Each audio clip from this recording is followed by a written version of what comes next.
दोस्तों नमस्कार। गर्मी के मौसम में बकरियों में एक विशेष शिकायत देखने को मिल रही है कि जो भी प्रेग्नेंट बकरियां हैं वो गर्भ गिरा रही है, भाई बच्चे गिरा रही है। कई तो प्रेग्नेंट होने के 1-2 महीने में ही गिरा देती है और कई जो है वो चौथे महीने के अंत में गिरा रही है। इन सभी को अच्छी तरीके से समझना पड़ेगा, इलाज करना पड़ेगा, तभी जा कर के और सफलता मिलेगी। अदरवाइज जब बकरियां बच्चे गिरा देगी तो फार्म पर बहुत बड़ा नुकसान होने वाला है। इस नुकसान से बचने के लिए आप क्या क्या कर सकते हैं? देखिए, नुकसान से बचने के लिए सबसे ज़रूरी जो बात है वो ये है कि जो भी प्रेग्नेंट बकरियां हैं उन्हें आप बकरों से और अन्य जो बकरियां हैं उनसे जहां तक हो सके अलग रखें। ये बहुत ज़्यादा ज़रूरी है। फार्म पर उनके लिए अलग व्यवस्था करें और उनका जो दाना मिश्रण है वो भी आप अलग से तैयार करें और उसमें आप ठंडी तासीर की चीज़ें ज़रूर ऐड करें। ठंडी तासीर की चीज़ों में जो बहुत अच्छा रहता है तो जो आप दाना मिश्रण में ऐड कीजिए। इसके अलावा सौंफ और आंवला ये बहुत अच्छा वर्क करते हैं, इम्यूनिटी बढ़ाने के साथ साथ बच्चे को गिराने नहीं देंगे, तो ये भी आप ज़रूर इस्तेमाल कीजिए। इसके अलावा मेहंदी के पत्ते, भाई मेहंदी के पत्ते आप अगर वृक्ष लगा रखा है, नहीं लगाया तो मेहंदी का वृक्ष आप लगा लीजिए, पौधा जो होता है वो लगा लीजिए और उसके पत्ते जो है वो तोड़ करके सुखा लीजिए और फिर बकरियों को खिलाते रहिए। जो मतलब हरे पत्ते हैं वो कम खाती है, लेकिन आप सुखा करके खिलाइए, बहुत अच्छा रहेगा। ये चीज़ें अगर आप देते हैं, रेगुलर फीडिंग इनकी करवाते हैं तो बहुत अच्छा रहेगा। एक पाउडर आता है जिसको भी अगर आप छोटे चम्मच से 1-1 चम्मच रोज़ देते हैं तो बहुत ज़्यादा फ़ायदा करता है, जिसका नाम है जेस्टाप्रोजन, जिसको गेस्टाप्रोजन भी कहते हैं।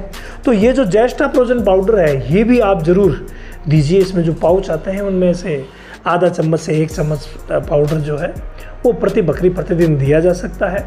और गर्मियों के ये जो 2 महीने हैं वो आपको जैसे तैसे करके निकालने, उसके बाद ये प्रॉब्लम नहीं आएगी।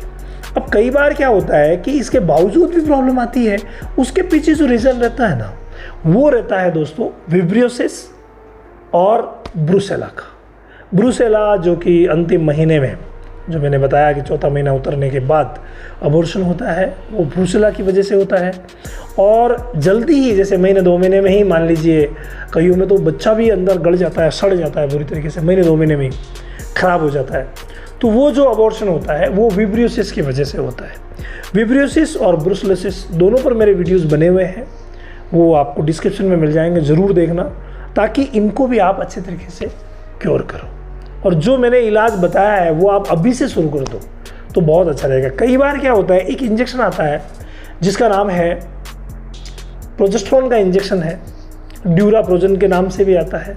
बकरियों में ज़्यादातर हाइप्रोजन जो इंजेक्शन है ये ज़्यादा चलता है और 1 ml प्रति बकरी लगाया जाता है और रिजल्ट भी अच्छा है। लेकिन अगर बच्चा अंदर मरा हुआ हो, कोई भी इंजेक्शन आप विशेष ध्यान रखिए, जब तक आप कंप्लीट ट्रेनिंग ना लेने, भाई हमारी जो got A to Z training है ना उसमें सब चीज़ें आ जाएंगी और एक भी चीज़, चाहे वो कोई बीमारी है चाहे दवाइयाँ हैं, कुछ भी नहीं छूटेगी। आप कंप्लीट चीज़ें सीखेंगे और गॉट फार्मिंग में सीखना ही पड़ेगा, तभी काम चलेगा, अदरवाइज गॉट फार्मिंग में सफलता नहीं मिलेगी।